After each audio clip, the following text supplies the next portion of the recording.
اعوذ باللہ من الشیطان الرجیم بسم اللہ الرحمن الرحیم قل لا اقول لکم عندی خزائن اللہ ولا اعلم الغیب ولا اقول لکم انی ملک ان اتبع الا ما یوحی الی قل هل یستوی الاعمی والبصیر افلا تتفکرون۔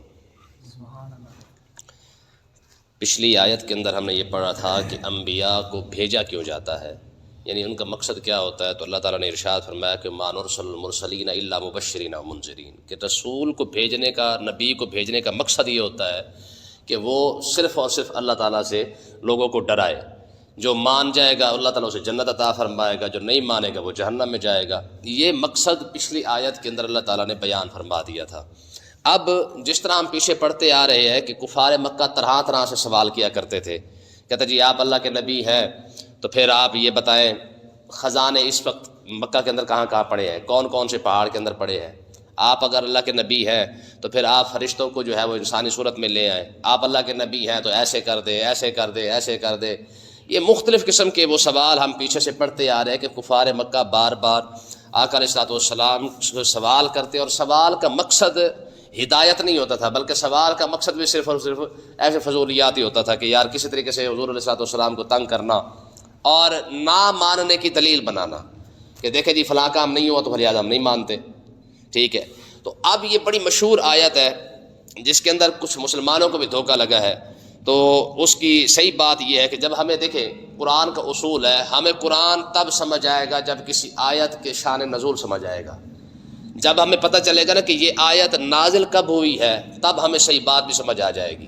اب یہ آیت جو ہے نا یہ مکہ کے اندر نازل ہو رہی ہے، اور کفار مکہ حضور علیہ الصلوۃ والسلام سے اس طرح سے سوال کر رہے تھے۔ تو اللہ تعالیٰ نے اپنے محبوب کو ارشاد فرمایا محبوب آپ ذرا ان کو یہ فرمائے، قل اے محبوب آپ فرما دے لا اقول لکم عندی خزائن اللہ، میں تم سے یہ نہیں کہتا کہ میرے پاس اللہ کے خزانے ہیں۔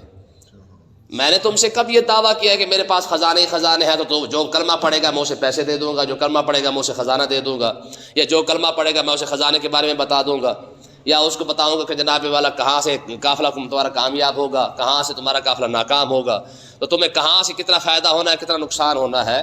میرا تو آنے کا یہ مقصد ہی نہیں ہے، مجھے جو اللہ تعالیٰ نے بھیجا ہے اس کا مقصد صرف اور صرف یہ ہے کہ میں تمہیں بتاؤں کہ بھائی خدا ایک ہے، اسی پر ایمان لے آؤ، ٹھیک ہے۔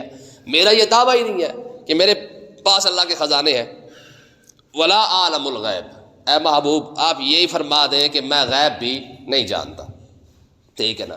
تم جو کہہ رہے ہو، تمہاری جو ڈیمانڈ ہے کہ جناب قافلہ کب آئے گا، کتنا کما کے آئے گا، پھر ہم قافلے کو کب بھیجیں اور کتنا فائدہ لے کے آئے، تم یہ بھی بتا، تمہاری جو یہ ڈیمانڈ ہے کہ جناب ہمیں ذرا یہ بتائیں، تو اللہ تعالیٰ نے ارشاد فرمایا محبوب آپ ان کو یہ فرما دیں بھئی میرا تو یہ دعویٰ ہی نہیں ہے کہ میں تمہیں غیب بتا رہا ہوں۔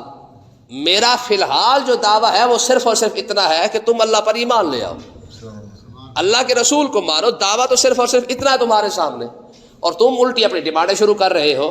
ہاں جب تم مان جاؤ گے پھر بات کچھ اور ہوگی، دیکھیں نا۔ اور تیسری بات ولا اقول لکم انی ملک، اے محبوب آپ یہ بھی فرما دے کہ میں فرشتہ بھی نہیں ہوں۔ یعنی ان کا اعتراض کیا تھا کہ آپ کھانا کیوں کھاتے ہیں، اگر آپ اللہ کے نبی ہیں تو شادی کیوں کرتے ہیں، اگر آپ اللہ کے نبی ہیں تو سوتے کیوں ہیں، اگر آپ اللہ کے نبی ہیں تو جاگتے کیوں ہیں، ٹھیک ہے نا۔ تو اے محبوب آپ ان کو یہ بھی فرما دیں، فرمایا میں کوئی فرشتہ تھوڑی ہوں۔ ہاں فرشتہ کھانے سے پاک ہے، پینے سے پاک ہے، شادی اٹھنے بیٹھنے آنے جانے سب چیزوں سے پاک ہے، اور مجھے تو اللہ تعالیٰ نے رسول ہی بنا کے بھیجا ہے۔ جیسے آپ کو یاد ہوگا کہ پچھلے سبق کے اندر ہم نے پڑھا تھا کہ اللہ تعالیٰ نے فرمایا کہ اگر میں ان کے پاس فرشتہ بھی کوئی نبی بنا کے بھیجتا، وہ بھی انسان کی صورت میں ہی آتا۔ یہ پیچھے ہم نے پڑھا تھا کہ اگر فرشتہ بھی ان کے پاس بھیجا جاتا رسول بنا کر، تو وہ فرشتہ بھی ہم اس کو انسان بنا کر ہی بھیجتے۔ تو اللہ تعالیٰ نے ارشاد فرمایا محبوب یہ جو تین باتیں یہ کر رہے ہیں، کبھی کہتے ہیں جی ہمیں خزانہ بتائے، جیسے یہ اب 26ویں پارے کے اندر نہ آئے گا، ہم نے ویسے کئی بار پڑھا بھی ہے کہ دیہاتیوں نے کلمہ پڑھا، ٹھیک ہے جی، اور کلمہ پڑھنے کے بعد وہ سیدھا حضور کی بارگاہ اقدس میں آ گئے کہ قالت الاعراب آمنا قل لن تؤمنوا ولکن قولوا اسلمنا ولما يدخل الايمان في قلوبكم، ٹھیک ہے جی۔ تو انہوں نے کیا کیا، انہوں نے جناب علیہ آ کے کہنے لگے جناب ہم نے کیونکہ کلمہ پڑھا تو ہمیں پیسے دے۔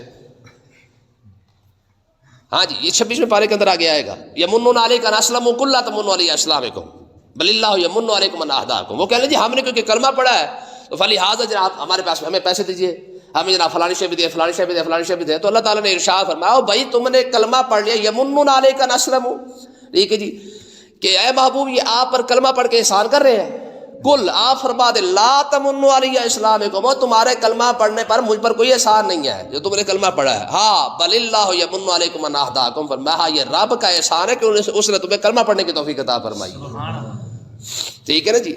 تو یہ فضولیات ایسے چیزیں ہوتی ہیں تو جس کے بارے میں اللہ تعالیٰ نے یہ 3 باتیں ارشاد فرمائی، فرمایا کہ ایک تو آپ ان کو محبوب فرما ہی دیں، میں تمہیں آیا ہوں بھائی سیدھی بات ہے کلمہ پڑھانے، میں تمہیں آیا ہوں اللہ اور اللہ کے رسول کے ساتھ تعلق بنانے کے لیے، جس نے پڑھنا ہے پڑھ لے، جس نے نہیں پڑھنا نہ پڑھے۔ اب میں پہلے تمہاری ڈیمانڈیں پوری کروں اور اس کے بعد جا کے تم کلمہ پڑھو، فرمایا ایسی بات نہیں ہے، ہاں جب کلمہ پڑھ لو گے تب بات کچھ اور ہو جائے گی۔ دیکھیں نا، جہاں حضور فرما رہے ہیں، رب فرما رہا ہے، محبوب آپ فرما دے کہ میرے پاس خزانے نہیں ہیں، لیکن جب مدینے پاک کے اندر حضور کھڑے ہوتے ہیں تو حضور فرماتے انی اوتی تو بے مفاتی یا خزائن السماوات والارض، رب نے مجھے زمین اور آسمان کے خزانے عطا فرمائے۔ اب قرآن اور حدیث دونوں اکٹھے چلتے ہیں، اب یہ تو ہو نہیں سکتا کہ حضور شروع میں کیا فرمایا اور بعد میں کیا فرمایا، دو باتیں مخالف نہیں ہو سکتی ہے۔ یہاں فرما رہے ہیں کہ میرے پاس خزانے نہیں ہیں، زمین مدینے میں کھڑے ہو کے فرماتے کہ مجھے اللہ تعالیٰ نے آسمان اور زمین کے خزانے عطا فرمائے ہیں۔ مطلب کیا ہے، جن لوگوں نے کلمہ نہیں پڑھا نا، جو صرف پیسے کی بنیاد پر حضور کو نبی ماننا چاہتے ہیں، تو اللہ تعالیٰ نے فرمایا محبوب یہ بے شک نہ مانے، ہاں جی ان کے لیے کوئی نہیں ہے۔ ہاں جنہوں نے اللہ اور اللہ کے رسول کو مان لیا، یؤمنون بالغیب، جو آپ کو مان چکے ہیں، فرمایا اب جا کے راز کھولے۔ اب دیکھ رہے ہیں، یہ تو موٹی سی مثال ہے بھائی، بندہ کسی کو کچھ بتاتا بھی ہے نا راز کی بات ہے یا کچھ دیتا بھی ہے تو وہ اپنا ہوتا ہے تو دیتا، پرائے بندے کو کون دیتا ہے؟ ایک حضور کے ساتھ دشمنی اور اوپر سے امید بھی رکھنا کہ شاید ہمیں سب کچھ مل جائے، فرمایا ایسی بات نہیں ہے۔ جب حضور مدینے میں بیٹھے ہیں تو سرکار ارشاد فرما رہے ہیں، فرماتے صحابہ اللہ تعالیٰ نے مجھے زمینوں کے بھی خزانے عطا فرما رکھے، آسمانوں کے بھی خزانے عطا فرما۔ اگلی بات فرمایا ولا عالم الغیب، اے محبوب آپ ان کو فرما دے کہ میرے پاس غیب نہیں ہے، میں نہیں جانتا کہ تمہارا قافلہ کب آئے گا کب نہیں آئے گا، کون سا قافلہ کتنا پیسہ کما کے آئے گا کتنا نہیں کما کے آئے گا۔ ماننا ہے تو بغیر کسی ڈیمانڈ کے مانو، یہاں پہ میرے پاس اتنا غیب نہیں ہے۔ چلو جی، مدینے پاک جا کے ہزاروں حدیثیں، ہزاروں قرآن کی باتیں ہیں جن پر حضور فرما رہے ہیں اللہ تعالیٰ نے ارشاد فرمایا کہ مجھے رب نے علم غیب عطا فرما رکھا۔ اب دیکھیں یہاں قرآن کہہ رہا ہے حضور آپ غیب نہیں جانتے، 29ویں پارے کے اندر اللہ تعالیٰ ارشاد فرما رہے ہیں وما هو علی الغیب بضنین، میرا نبی غیب بتانے میں بخیل بھی نہیں۔ ٹھیک ہے، اب قرآن کی 2 آیتیں اکٹھی ہو گئی، ایک طرف سے فرمایا جا رہا ہے کہ نبی غیب نہیں جانتا، دوسری طرف سے فرمایا جا رہا ہے کہ نبی غیب اتنا بتاتا ہے کہ کنجوسی بھی نہیں کرتا۔ ٹھیک ہے، اور عالم الغیب فلا یظہر علی غیبہ احدا الا من ارتضی من رسول، فرمایا کہ اللہ تعالیٰ اپنے رسولوں کے علم غیب عطا فرماتا ہے۔ تو اب دیکھا یہ جائے گا کہ 2 آیتیں آمنے سامنے آ گئی ہے، ایک طرف سے فرمایا جا رہا ہے کہ نہیں جانتا، دوسری طرف سے فرمایا جا رہا ہے کہ جانتا ہے، تو پھر کیا ہوگا؟ یہ طریقہ تھا اس کو جانچنے کا، پڑتال کرنے کا، کہ اب دیکھا جائے گا کہ آیتیں اتری کہاں پہ اور اس کا مقصد کیا ہے، وہاں جو بات کی جا رہی ہے اس کی وجہ کیا ہے، اور وہاں جو کہا جا رہا ہے اس کی وجہ کیا ہے۔ ٹھیک ہے، تو یہ ہمارے سادے مسلمان بھی اسی آیت کو پڑھ کے سنا دیتے ہیں، دیکھیں جی قرآن میں لکھا ہے کہ حضور علم غیب نہیں جانتے، بالکل لکھا ہے قرآن میں، لیکن کہاں کہا جا رہا ہے، یہ بات ہو کب رہی ہے، یہ ایک بات دیکھیں جب کافر سامنے کھڑا ہے تب یہ بات کی جا رہی ہے کہ میں غیب نہیں جانتا، ٹھیک ہے بھائی جان چھوڑو، ٹھیک ہے جی۔ جب وہ آیتیں نازل ہو رہی ہیں، وہ تب آیتیں نازل ہو رہی ہے جب حضور کے صحابہ اور حضور کے غلام سامنے بیٹھے ہوئے ہیں۔ ٹھیک ہے، اور اگلی بات فرمایا ولا اقول لکم انی ملک، فرمایا میں تمہارے سامنے کب دعویٰ کیا کہ میں فرشتہ بن کے آیا ہوں کہ میں کھانا بھی نہ کھاؤں، پانی بھی نہ پیوں، شادی بھی نہ کروں۔ ٹھیک ہے جی، فرمایا نہ، مجھے اللہ تعالیٰ نے انسان ہی بنا کے بھیجا ہے، اور انسان کیونکہ کھاتا بھی ہے، پیتا بھی ہے، سوتا بھی ہے، اٹھتا بھی ہے۔ ٹھیک ہے نا، یہ تو فرشتے کی شان ہے کہ اس نے نہیں کھانا ہے، انسان ہے تو اس نے تو کھانا ہی کھانا ہے۔ بات سمجھیے نا جی۔ ہاں آگے دیکھیں، بات وہ ساری کھول کے رکھ دی، خلاصہ کیا نکلا، فرمایا ان اتبع الا ما یوحی الی، فرمایا تم جانتے ہو کیونکہ میں نبی ہوں، اور نبی صرف اور صرف وحی کی اتباع کرتا ہے، اس کے علاوہ کسی بات کی اتباع نہیں کرتا ہے۔ قرآن مجید کیا ہے نا اپنا ما کذب الفؤاد ما رأى فتمارون ولا ما يرى، یہ ساری قرآن سورہ نجم کے اندر ہے۔ فرمایا کہ میرا محبوب صرف وہی بات کرتا ہے جو بات اللہ تعالیٰ خود ارشاد فرماتا ہے، ان هو الا وحی یوحی، ٹھیک ہے نا جی. میرا محبوب صرف وہی بات کرتا ہے جو بات وحی کی جاتی ہے. تو نبی کیونکہ وحی کے تابع ہوتا ہے، جتنا رب فرما دے گا نبی اتنا بول دے گا، جس بات کو رب نہیں فرمائے گا نبی نہیں بولے گا. ٹھیک ہے. اللہ تعالیٰ نے ارشاد فرمایا محبوب آپ ان کو فرما دے، فرمایا میں تمہارے پاس خزانے تمہیں دینے نہیں آیا، نہ تمہیں غیب بتانے آیا ہوں، نہ ہی میں فرشتہ بن کے آیا ہوں. ہاں کیونکہ میں نبی ہوں اور نبی پر جو ہے وہ صرف وہی لازم ہوتی ہے کہ وہی کی اتباع کرتا ہے، اس کے علاوہ نبی پر کوئی بات لازم نہیں ہوتی ہے. آگے دیکھیں فرمایا قل هل يستوي الاعمى والبصير، اے محبوب آپ ان کو فرما دے اندھا اور دیکھنے والا برابر تھوڑی ہوتے ہیں. اندھا اور دیکھنے والا برابر تھوڑی ہے. یہ مطلب کیا ہے؟ مطلب یہ ہے کہ جس طرح اندھا اور دیکھنے والا برابر نہیں ہے، اسی طریقے سے مومن اور کافر بھی برابر نہیں ہے. جب مومن ہوگا کلمہ پڑھ کے کھڑا ہوگا اس کے لیے بات کچھ اور ہو جائے گی، جب کوئی کافر کھڑا ہوگا تو اس کے لیے بات کچھ اور ہو جائے گی. افلا تتفکرون، تم غور کیوں نہیں کرتے اس بات پر کہ تم کلمہ پڑھ لو پھر دیکھو تمہارے لیے سب کچھ کھلتا ہے کہ نہیں کھلتا ہے. مدینہ پاک کے اندر حضور کھڑے ہو کر سارا کچھ ارشاد فرما دے، منبر پہ کھڑے ہو کے قیامت تک کی باتیں ارشاد فرما دے، اور مکے میں کھڑے ہو کے حضور فرما دے میں جانتا ہی کچھ نہیں ہوں. جیسے یہاں پہ کئی بار ہوتا ہے، اکثر علماء کے ساتھ ہوتا ہے کہ جب دیکھتے ہیں نا کہ یار ویسے ہی کوئی لوسی سا بندہ ہے جب آ کے بحث کر رہا ہے تو اکثر آپ دیکھیں کہ بندہ کہتا ہے یار میں نے نہیں پتا، ٹھیک ہے تو لگا رہا ہے. مقصد کیا ہوتا ہے؟ جان چھڑوانا. ٹھیک ہے نا جی. یہی لفظ قرآن مجید کی وہ آیت ہے قول انما انا بشر مثلکم، حضور نے فرمایا میں تمہاری طرح کیا ہوں؟ بشر ہوں. اب یہاں پہ بھی غلطی لگ گئی ہمارے دوستوں کو، انہوں نے کہا جی حضور خود فرما رہے، رب قرآن میں فرما رہے تمہاری طرح بشر ہوں.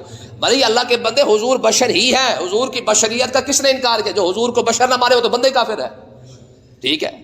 لیکن دیکھا کیا جائے گا کہ یہ بات کہیں کہاں جا رہی ہے، موقع دیکھا جائے گا. ٹھیک ہے. اب دیکھیں جب آپ کہیں گے نا کہ حضور نے یہ فرمایا، رب فرما رہا ہے قرآن کے اندر کہ میں تمہاری طرح بشر ہوں، یہ بات کب؟ یہ بھی بات تب بھی ہوگی جب بات کافر سامنے کھڑے ہوں گے، وگرنہ جب غلام سامنے کھڑے ہوں گے تب بات کچھ اور ہو جائے گی. اور یہ بات کہنے کی موقع کیوں آیا؟ آخر کیا وجہ کہ حضور نے فرمایا میں تمہاری طرح بشر ہوں؟ یہ کیوں کہا؟ دیکھیں جب حضور علیہ الصلوۃ والسلام نے معجزات دکھائے نا، ٹھیک ہے جی، یعنی پتھروں کا کلمہ پڑھ لینا، درختوں کا چل کے آنا، یہ سارا کچھ آنا نا، حضور نے فرمایا، رب نے فرمایا محبوب ایسا نہ ہو کہ یہ بھی آپ کو خدا سمجھنے لگ جائے. ٹھیک ہے جی. آپ نے چاند کو توڑ دیا ہے، سورج واپس آ گیا ہے، یہ سارے معجزات یہ دیکھ چکے ہیں. ٹھیک ہے. اور ایسا نہ ہو کہ یہ بھول جائے کہ یار واقعی یہ تو خدا ہے، جس طرح عیسیٰ علیہ السلام کی قوم بھول گئی ہے. میں ایسا نہ ہو کہ ان کو یہ مغالطہ لگ جائے کہ جناب کہ آپ کو خدا ہی سمجھنے لگ جائے. کل آپ ہی فرما دیں. پھر اس کے اندر بھی ایک مسئلہ ہے کہ آپ کیوں فرمائے، رب نے کیوں نہیں فرمایا؟ حالانکہ آپ دیکھیں قرآن کا اصول اٹھائے، جتنی حضور کی شان ہے وہ رب نے ارشاد فرمائی ہیں، لیکن جب حضور نے کہا نا بشر کی بات آئی ہے نا تو حضور رب نے خود نہیں فرمایا، فرمایا محبوب آپ فرمائیں. الم نشرح لک صدرک جی ورفعنا لک ذکرک، یہ ساری حضور کی شانیں ہیں نا، والضحیٰ واللیل اذا سجی حضور کی شانیں ہیں، لیکن یہاں پہ لفظ کل نہیں ہے. لیکن جب بشر کی بات ہے نا پھر پیچھے لفظ کل لگا ہوا کہ محبوب آپ فرمائیں. یہ مطلب کیا ہے اس کا؟ اس مطلب بات کو بھی سمجھے. جب عالم کہتا نا جی مجھے کچھ نہیں آتا تو اس کا کیا مطلب ہے؟ اسے کچھ نہیں آتا. اس کا مطلب یہ ہے کہ وہ عاجزی کر رہا ہے. کیا کر رہا ہے؟ عاجزی کر رہا ہے. اور اگر کوئی جاہل کہ مجھے کچھ نہیں آتا تو وہ سچ بول رہا ہے. ٹھیک ہے. اسے آتا ہی کچھ نہیں ہے. آپ دیکھیں بڑے بڑے علماء ہوں گے، ٹھیک ہے جی، جنہوں نے بڑی بڑی کتابیں لکھی ہوگی، قرآن حدیث تفسیر پتہ نہیں کیا کچھ انہوں نے لکھا ہوگا. جب بھی کوئی بات کرے گا نا لوگ ان کو کہتے ہیں جی آپ تو بہت بڑے عالم ہیں، وہ کہتے ہیں نہیں میں تو مطلب میاں عاجز سا بندہ ہوں، مجھے تو آتا ہی کچھ نہیں ہے، میں تو طالب علم ہوں. تو اس کا مطلب کیا ہے کہ وہ عاجزی کر رہا ہے.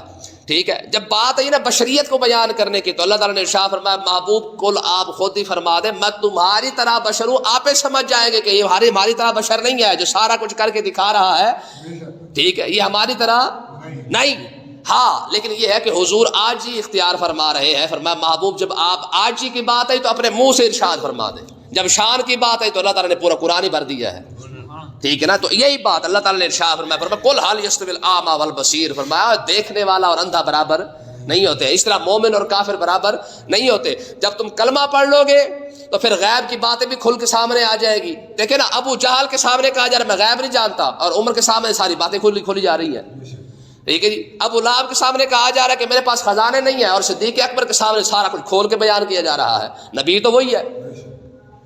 نبی تو وہی ہے، بات بھی وہی ہے کہ 5-10 سال پہلے کہا جا رہا ہے کفار مکہ کے سامنے میرے پاس کچھ نہیں ہے، اور 5-10 سال کے بعد جب ہجرت کر کے مدینے حضور پہنچتے تو حضور سارا کچھ بیان کیے جا رہے ہیں، سارے خزانے ہی بتائے جا رہے ہیں، ٹھیک ہے نا جی۔ تو کہنے کا مقصد یہ ہے کہ جب بھی قرآن کو سمجھا جائے گا سب سے پہلے قرآن کے جس بھی آیت ہو، جو بھی آیت ہوگی اس آیت کا شان نزول سمجھا جائے گا، یہ آیت نازل کب ہو رہی ہے، ٹھیک ہے جی۔ جب آپ قرآن کی آیت کا نازل ہونا سمجھ جائیں گے تو پھر ساری باتیں سمجھ آ جائے گی۔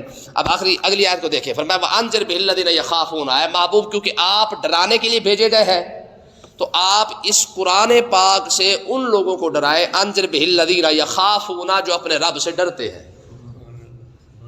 قرآن اس کے لیے بھیجا گیا ہے جو رب سے ڈرتا ہے، فرمایا جب وہ قرآن پڑھتا جائے گا اس کا ڈر بڑھتا جائے گا، خوف خدا بڑھتا جائے گا۔ میں محبوب آپ نے جتنے بھی رسول آئے ہیں ان کو بھیجنے کا مقصد بھی یہی تھا، کیا کہ وہ آ کر لوگوں کو رب سے ڈرائے۔